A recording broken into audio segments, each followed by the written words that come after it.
So guys, cherry blossom na dito sa Cavite. Alam nyo ba kung saan to?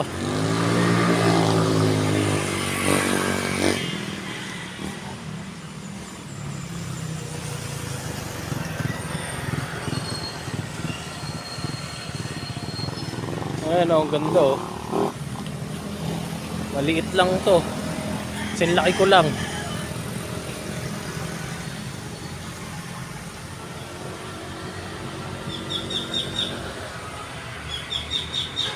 Alright.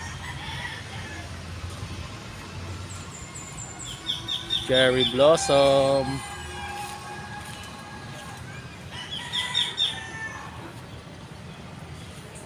Dito lang to sa Tansa.